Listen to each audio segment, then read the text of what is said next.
बांग्लादेश का वजूद धर्मनिरपेक्ष देश के तौर पर कायम हुआ, लेकिन 1988 में फौजी हुकूमत ने यहां इस्लाम को राष्ट्रीय धर्म बना दिया। उसके बाद तो कट्टरपंथियों के हौसले और बढ़ गए।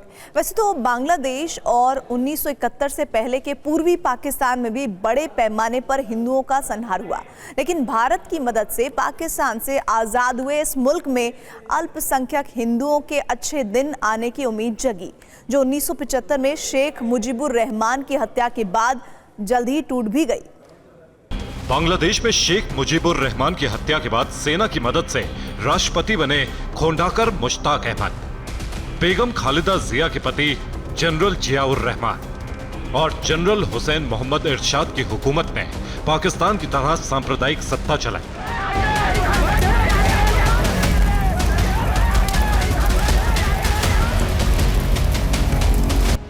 इस दौरान बड़े पैमाने पर हिंदुओं पर जुल्म ढाए गए। ऐसा नहीं है कि शेख हसीना की सरकार में अल्पसंख्यक हिंदुओं को निशाना नहीं बनाया गया।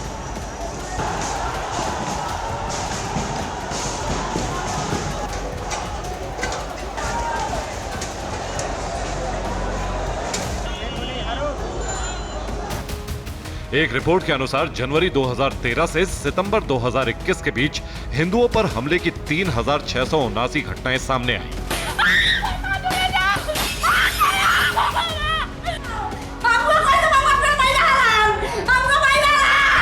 लेकिन शेख हसीना सरकार ने इन हमलों के आरोपियों पर कार्रवाई भी की। ऐसे में वो हिंदुओं की पसंदीदा नेता थी, जो अब उनकी बांग्लादेश से विदाई के बाद इस देश के करीब 1 करोड़ 30 लाख हिंदुओं की जिंदगी पर भारी पड़ रही है, क्योंकि अब छात्र आंदोलन कहीं पीछे रह गया और छात्रों की आड़ में बीएनपी और जमाते इस्लामी का कट्टरपंथी गठजोड़ हिंदू संघार में जुट गया।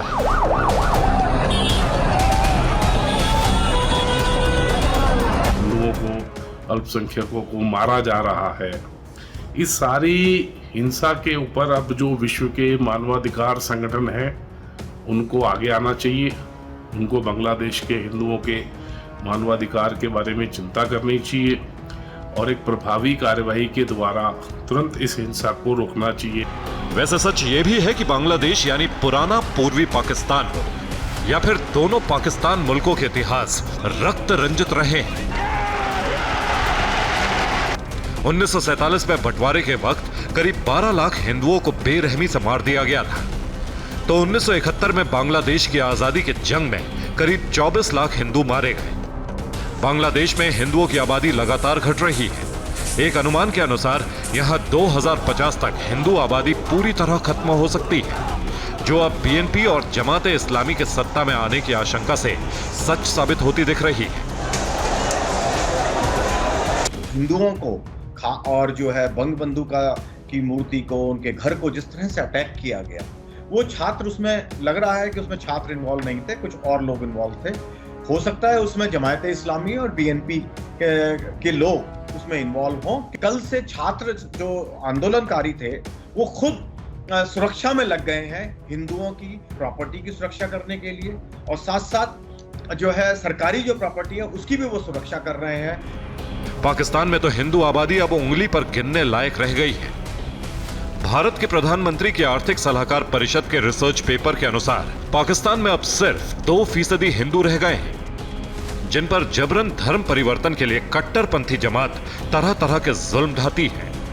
इनसाइट यूके की एक रिपोर्ट के मुताबिक सिर्फ 2022 में ही पाकिस्तान में हिंदू लड़कियों और महिलाओं के अपहरण, जबरन धर्म परिवर्तन और गैंग रेप की 96 घटनाएं सामने आई, तो हिंदू महिलाओं और पुरुषों की टारगेट किलिंग की 118 घटनाएं सामने आई। बांग्लादेश की हालत भी पाकिस्तान से जुदा नहीं है।